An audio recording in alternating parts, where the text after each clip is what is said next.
돌 싸는 형식으로 이렇게 한국전쟁 전후 민간인 희생이 컸던 충남 태안. 진실화해위원회는 지난 2009년 태안보도연맹원이 최소 140여 명이 희생됐다고 진실 규명했습니다.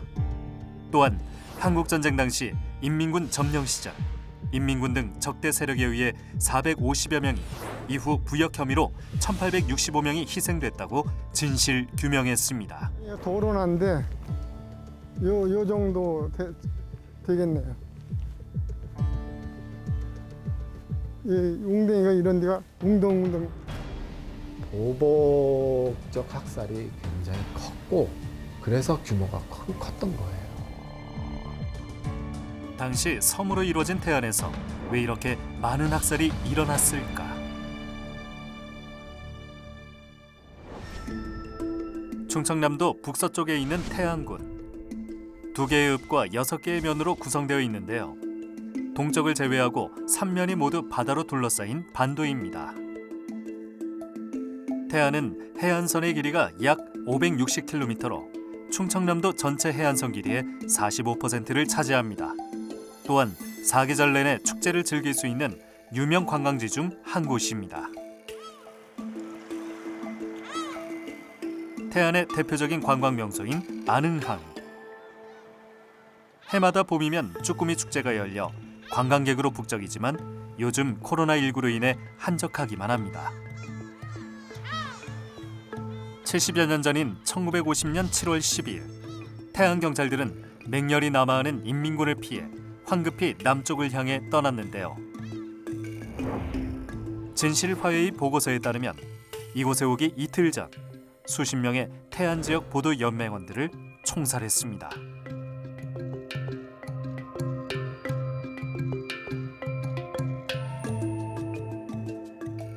만리포 해수욕장으로 유명한 소원면 모항리. 이곳에서 민박과 낚시 전문점을 운영하고 있는 올해 83살의 정낙관 씨. 고향의 터전을 잡고 살아가고 있지만 이곳은 가슴 아픈 상처가 있는 곳입니다. 70여 년 전 아버지와 작은아버지 등 가족 4명이 희생됐는데요. 당시 경찰은 보도연맹원이었던 아버지를 잡으러 왔다가 잠시 몸을 피한 아버지 대신 셋째 작은아버지를 연행해 대전 형무소로 이송했습니다. 수복 후에는 아버지를 포함해 작은아버지 2명도 부역 혐의로 희생됐습니다.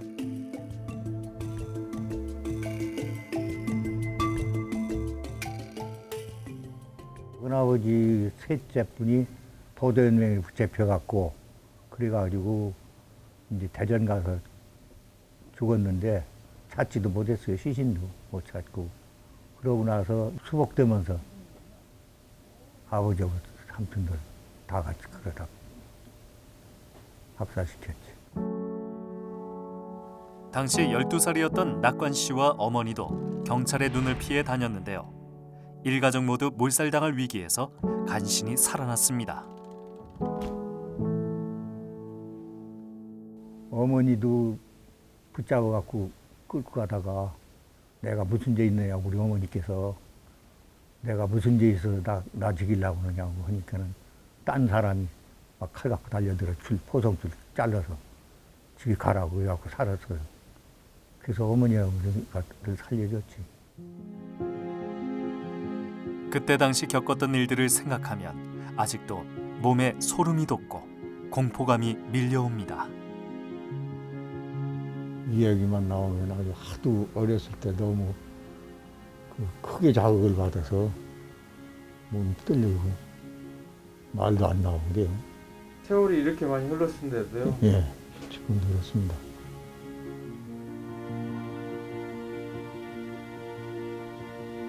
지금도 뭐 몸이 떨려오세요 그냥. 태안의 끔찍한 보복의 비극은 이 보도연맹원 학살 사건으로 시작됩니다.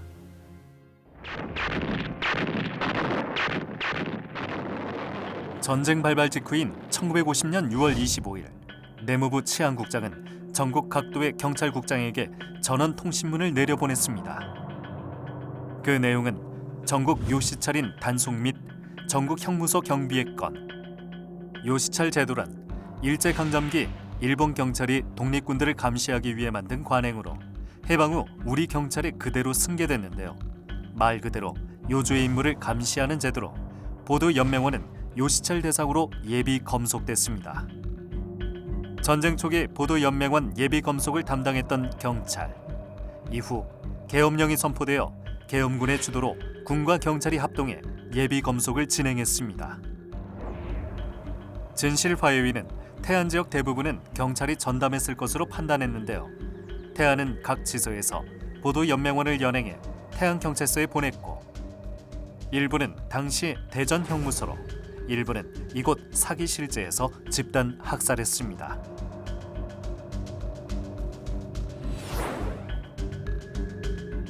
진실화해위 보고서에 따르면 태안 지역의 보도연맹 희생자는 최소 140여 명. 이들은 사기실제 등에서 경찰과 치안대에 의해 불법적으로 희생된 것으로 나타났습니다.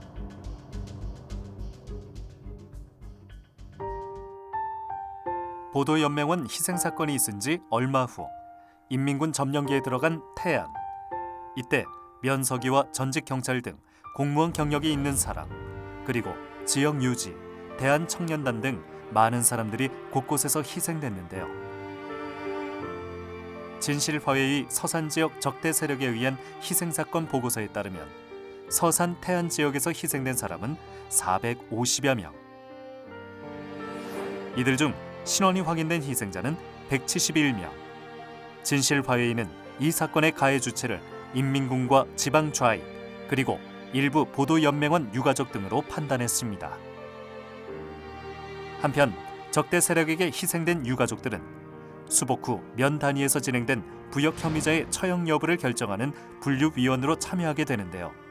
이처럼 태안은 죽고 죽이는 악순환의 연속이었습니다. 태안경찰서가 동시에 보도연맹원들을 처형을 하죠. 그리고 그런데 지서에서 경찰서로 이송을 못한 보도연맹원들이 있었어요. 이런 사람들이 살아남거든요. 그러면서 이 사람들이 이제 또는 그 보도연맹원 희생자들이 유가족들이 이제 인민군 점령기에 또 사실 활동을 활발하게 했습니다. 그러면서 우익 계열의 인사들이 많이 죽었죠. 그리고 이제 또 수복되고 난 다음에는 아주 대규모 학살이 발생을 했죠.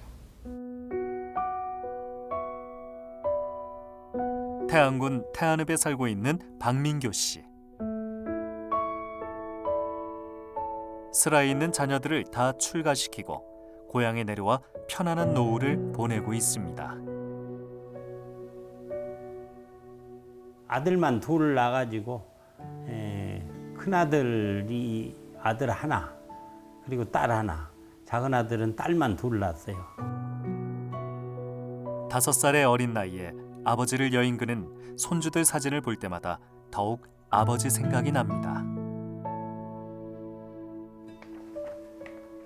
교직 생활을 하다 결혼 후 당시 태안 방곡리에 자리 잡고 농사를 지었던 민교 씨의 아버지. 한국전쟁이 발발한 후 인민군 점령 시절 마을 이장집에서 진행된 회의에 참가했다는 이유로 희생됐습니다. 그때 우리 동네는 뭐 인민군은 안 들어왔었대요. 그래갖고서는 그 인민군의 앞제비들이 와서 동네에서 그 저녁이면은 회의를 했다네요. 회의를 하면은 동네 사람들이 남자들이 오라고 하니까 안 갈 수 없잖아요. 가서 회의에 참석하고 아마 그런 그 공산주의에 대한 뭐 그런 이념 뭐 그런 거를 했었나 봐요. 그 사람들이. 그래갖고 거기서 회의를 몇 번 참석하고 한 거 이해는 저희 어머니 말이 없다고 그래요. 아버지가 희생된 후 어머니가 의류 장사를 하며 생계를 이어가던 민교 씨. 국가기록원에서 귀중한 자료 하나를 발견했습니다. 바로 서산과 태안경찰서가 기록해 보관하고 있는 신원기록 심사 보고인데요. 이는 1980년 9월 당시 약 한 달간 경찰서에서 정리한 자료로 한국전쟁 당시 부역 혐의자 등을 심사 기준표에 따라 분류해 기록했습니다. 그곳에는 각종 신원기록에 기재된 약 2,500명의 사람들을 심사 기준표에 따라 갑종, 을종, 병종으로 나누었고 이들의 관련 혐의에 따라 1-7, 2-10, 3-8 등으로 분류해 기록했는데요.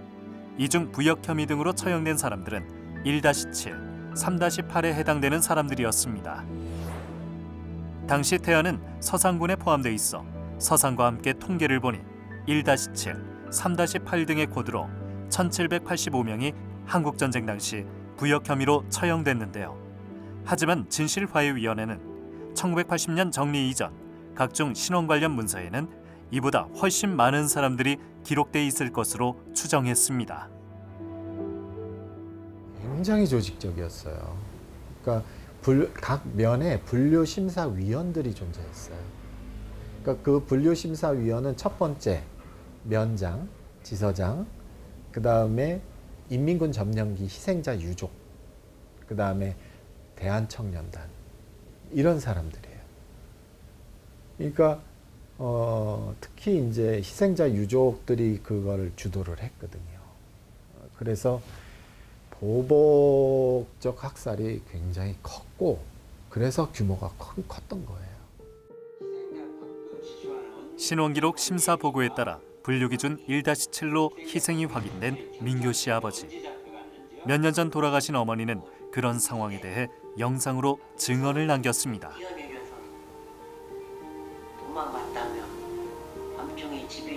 당시 민교 씨가 살았던 마을에 아버지와 같이 억울하게 희생된 사람들이 30명이 넘었습니다. 북한군의 동조 또는 그 북한군 앞제비들의 동조한 사람들을 다 잡아와라라고 해가지고서 그 반공리에서 한 10여 명을 잡아가지고 경찰서에서 막 그 치조를 했대요. 그때 회의에 참석하면 누구냐 다 밝혀라. 그러니까 회의 참석은 뭐 동네에서 남자들이고 여자들이고 참석한 사람들 안 밝히겠어요? 그건 뭐 큰 죄는 아니니까. 그런 줄 알고서 그렇게 해서 이제 참석했던 사람들을 경찰들은 뭐 다 동조 홍보를 해가지고서 그 사람들을 아주 몰살하다시피 했어요. 우리 그 반곡에는 제가 아는 건 한 33명 정도가 몰살을 했어요. 남자들이. 그때 그 젊은 나이에. 3천여 개의 묘가 있는 장산리 공동묘지. 태안 민간인 집단 학살지 중 한 곳인데요. 민교 씨 아버지도 이곳에서 희생됐습니다. 태안에는 이곳을 포함해 10여 곳의 집단 학살지가 있습니다. 동네 사람들 친구들 얘기해 보면요, 여기 미서서 못 다녔대요. 사람 죽은 데라고 해가지고. 그게 엄청나게 죽인 거죠. 이게 왜냐면은 죽인 것이 태안 읍 사람만 죽인 게 아니라 뭐 원부, 건흥, 어디 사람들도 태안 경찰서를 끌려와서 죽였으니까. 당시 아버지 시신을 바로 옮기지 못하고 이곳에 감회장을 하고 5년 후 고향 선산으로 이장했습니다. 이곳에는 아직도 그때 당시 희생된 후 가족의 품으로 돌아가지 못한 무용고 묘가 많이 있습니다. 얼굴 봐갖고는 시신을 못 찾으려래요. 그래서 그 입고 왔던 옷까지를 보고서 보니까 귀 밑에 총을 맞아갖고서 그냥 피가 난자하고 입이 삐뚤어지고 막 그 사람끼리 그냥 뒤엉키고 이렇게 했다는 걸 어머니한테 들었어요. 근데 어머니는 뭐 징그럽고 뭐 하니까는 뭐 여자가 그냥 확인만 했지. 큰아버지들이 이제 시신 수습해 갖고 여기다 이제 감회장을 한 거죠. 그래 보니까 뭐 한 10여 구가 그냥 뒤엉켰더래요. 시신이 그래서 그냥 뭐 어머니는 기절 안 할 정도로 이제 그냥 울고만 있었고 모든 수습은 전부 다 이제 할아버지, 큰아버지들이 다 해서 감회장을 했던 거죠. 태안의 제일 북쪽에 있는 이원면. 이곳에서 태어나 3대째 살아가고 있는 85살의 한원석 씨. 바다를 터전으로 굴 양식도 하고 마늘, 벼 등 다양한 농작물을 재배하며 생활하고 있습니다.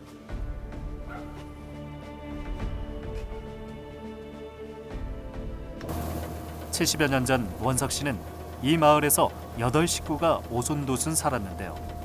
인민군 점령기 부역을 했다는 혐의로 큰형과 매형을 잃었습니다. 당시 매형은 면사무소에서 일하고 있었지만 희생을 피할 수는 없었습니다. 공무원이라 하더라도 이 사람은 그런 물을 들은 사람이다 하고 죽인 거요. 아무런 무슨 근거 하나 없이. 그걸 그때 알고 보니까 무슨 뭐 그 사람의 그 죄를 뭐 파악한 것보다도 같은 이 지역에서 조금이라도 그 저 뭐 한 사람들한테 잘못 배시면 그냥 콕콕 찍어서 다 죽인 거예요. 죄 없는 사람들도 다 죽인 거예요. 그냥 다. 심지어 마을 사람들끼리도 예를 들어서 돈 꾸여달라고 또 돈 안 꾸여주고 그랬으면 그런 원한으로도 저거 지기한다고 지기고 완전히 그때 이 사람들이 미쳤어 사람들이 그 생각을 하면은. 서울로 유학 갈 정도로 똑똑했던 원석 씨의 큰형. 전쟁이 발발한 후 집에 내려와 있던 중 의용군으로 끌려갔다가 도망쳐 나왔는데요. 하지만 얼마 지나지 않아 부역 혐의로 이곳에 끌려왔습니다. 그때 뭐 우리 형님도 있었고 우리 동네 사람도 잔뜩 있었지. 이원면 사람 전체니까. 지서에서 100여 미터 떨어진 곳에 있는 곡물 창고. 지서에서 큰형은 두려움과 배고픔을 느끼며 한 달 동안 구금돼 있었습니다. 원석 씨의 할머니는 감시의 눈을 피해 도시락을 날랐습니다. 우리 할머니가 도시락을 싸갖고 오면서 줄을 내리면은 산악길에서 이렇게 경험해주면 그걸 창문 위로 끌어올려서 먹고 간식을 그렇게 갖다 줬어요. 지금은 간척지가 돼 지형이 많이 변한 태안. 한국전쟁 당시 이곳은 바닷물이 들어오는 갯벌이었습니다. 이원면 사람들은 옹동벗에서 많이 학살됐는데요. 1950년 9월 중순 매형은 이곳에 끌려와 희생됐습니다. 요 아래가 옛날 소금 굽던 벗자리고 옹동벗. 여기가 현장 사람 죽인 곳이고 여기다가 사람을 다 총살시킨 이 자리가. 한 달 만에 매형에 이어 큰형도 이곳에 끌려와 참혹하게 학살됐습니다.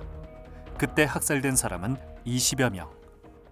1차적으로 우리 매형이 죽었을 때는 그냥 총으로만 쏘아서 죽여서 얼굴 그런 데는 괜찮고 이 총 맞은 뒤만 다 이렇게 뭐가 됐지만 우리 형님 또 죽었을 때는 그 22명이 죽었는데 천수 몽댕이로 막 쳐서 까서 이 해골 바가지가 다 까지고 했기 때문에 총 맞은 것보다도 더 참 참혹했었어요.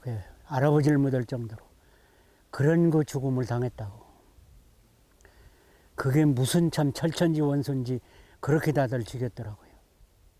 그래서 그 생각을 하면은 참 정말 말할 수 없는 그 충격이죠.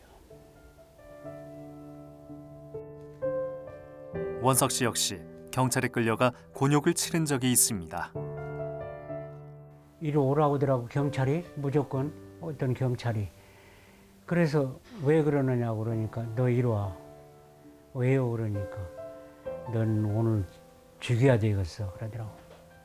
그러면 내가 그냥 벌벌 떠는 게 아니라 왜 죽여야 됩니까? 그렇게 말을 막 했어. 아니야 너희들은 뻘갱이 새끼인데 죽여야 한다고.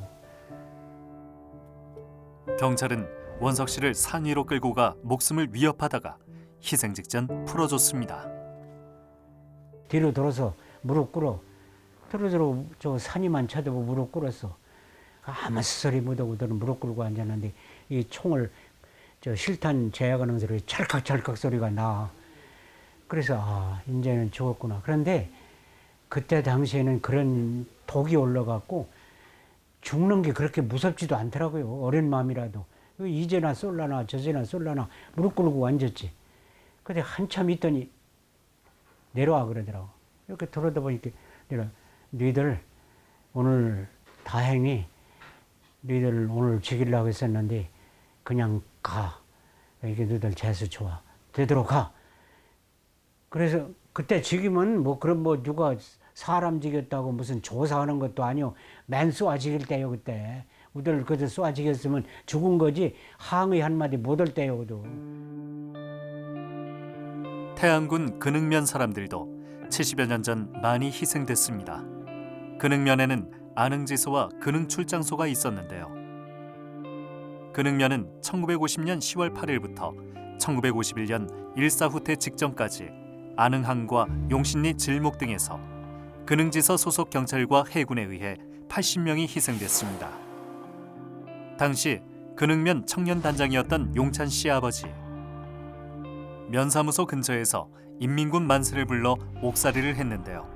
이후 마을에서 생활하다 부역 혐의로 이곳에 끌려왔습니다. 30년. 30년 전. 30년 넘는 모양이요. 조금 넘긴 넘는 모양. 그럼 할머니가 그 길을 매일 그렇게 그렇죠. 밥을 이고 하루에 한 건이죠. 근데 그렇게 갔다 오는데 어느 날은 아버지가 없더라고. 그냥 오셨더라고요. 근데 그 뒤날 말 들어보니까 돌아가셨다고. 여기 사람들이 시체 찾아가라고 하더라고.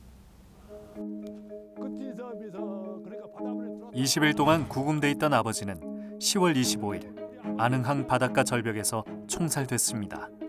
시신은 절벽 아래 바다로 떨어져 수습할 수 없었습니다. 얘가 세놓고 총을 쏘면 바닷물이 이제 닿아서 실려나가겠군. 그렇게 한 거죠. 바닷물이 이제 닿으면 밀려나가고. 그러니까 시신은 자연스럽게 그냥 바다로 떨어져 간 거예요. 진실화해위 조사에 따르면 이곳에서도 각 마을 사람들을 연행해 취조한 후 처형과 훈방으로 분류했고 지서장 최종 결정으로 학살됐습니다. 아는 사람들이 아버지 시체 있으니 가져가라고. 근데 우리 형들 어리고 할아버지는 그때 겉으면 죽이니까 못 가고 미쳐서 시체를 못 가졌어요. 시신 수습을 못했어요. 못했어요. 그냥 바다에서 떠다니다가 결국은 어떻게 없어지지 말았죠. 태안에서 희생이 가장 컸던 곳 중 한 곳인 소원면. 진실화해위 조사에 따르면 이곳에서 보도연맹원이 41명, 인민군 점령 시절 좌익 세력에 의해 61명, 수복 이후 부역 혐의로 192명의 민간인이 희생됐습니다. 석희 씨네 가족도 한 달 사이 4명이 희생됐습니다.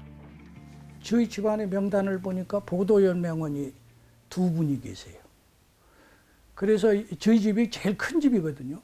그때 이제 하면서 너 그 집안도 다 보도연맹 그거 아니냐 하는 손가락충 뭐 이런 거에 의해서 이제 저희 아버지도 이제 표적이 됐던 것 같습니다. 그래서 삼촌 돌아가시고 아마 그 뒤에 돌아가셨어요.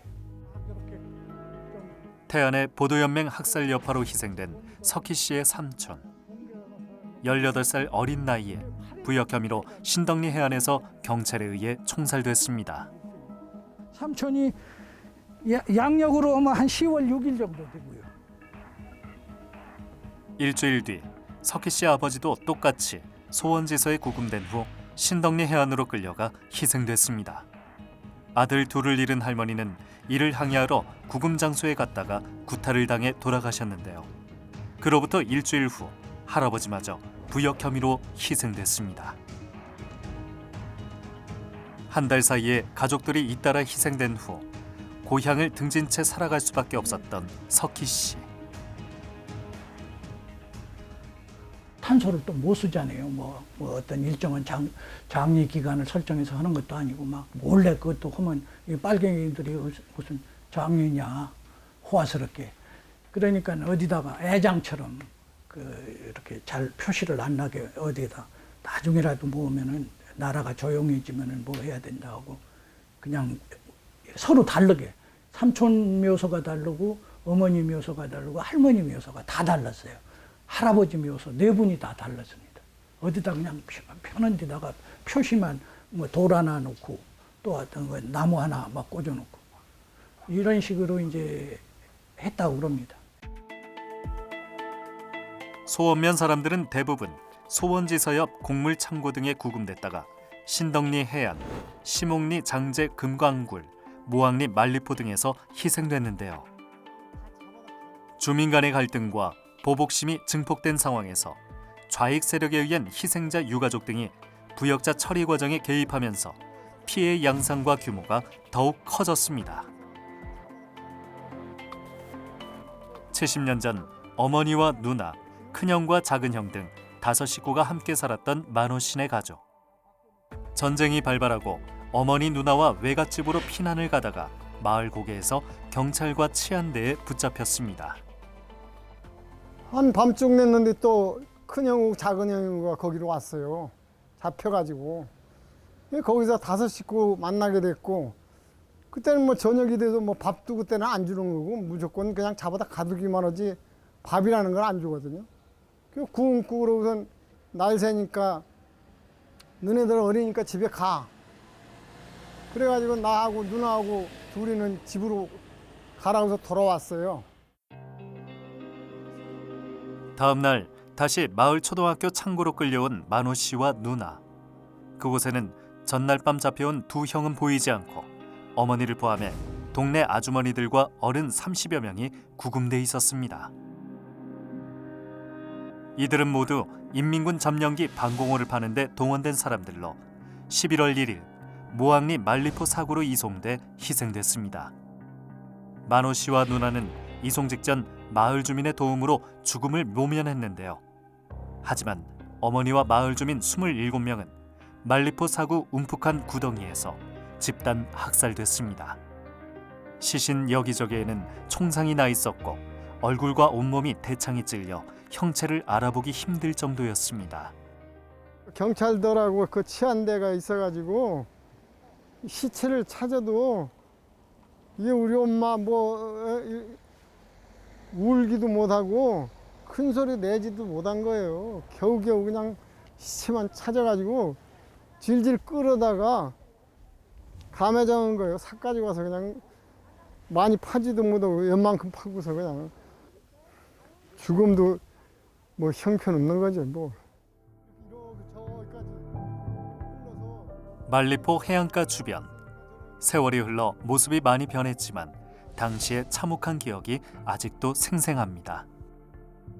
한 20한 7, 8명이 죽여서 여기 둥둥 떠 있었다고요. 둥둥 떠 있어서 물이 나가니까 다 우선 건져놨지 다 웬만큼. 삼엄한 경찰의 감시를 피해 어머니의 시신을 수습한 만호 씨. 어머니가 희생된 다음 날 두 형 역시 인근 해안가에서 싸늘한 시신으로 발견됐습니다. 당시 모항리는 정 씨와 국 씨, 씨족 간의 갈등으로 더욱 희생이 컸는데요. 진실화해위에 따르면 한국전쟁 직후 보도연맹원이 희생될 때는 정 씨들이, 인민군 점령 시절 적대 세력에 희생될 때는 국 씨들이 많이 희생됐습니다. 이어 수복 후에는 재보복이 벌어졌습니다. 세월이 이렇게 지났으니까 이 유족들도 모든 걸 다 감안하고 이제는 그 더 이상 뭐 원망이나 원수를 생각지 말고 서로 화해해서 이런 일을 다 깨끗이, 이 역사가 그때 이루어졌던 것은 다 그걸 소멸 좀 시키고 새롭게 우리가 서로 화해하고 서로 동족끼리 서로 이렇게 좀 협심해서 살아나가는 그런 나라가 됐으면 합니다.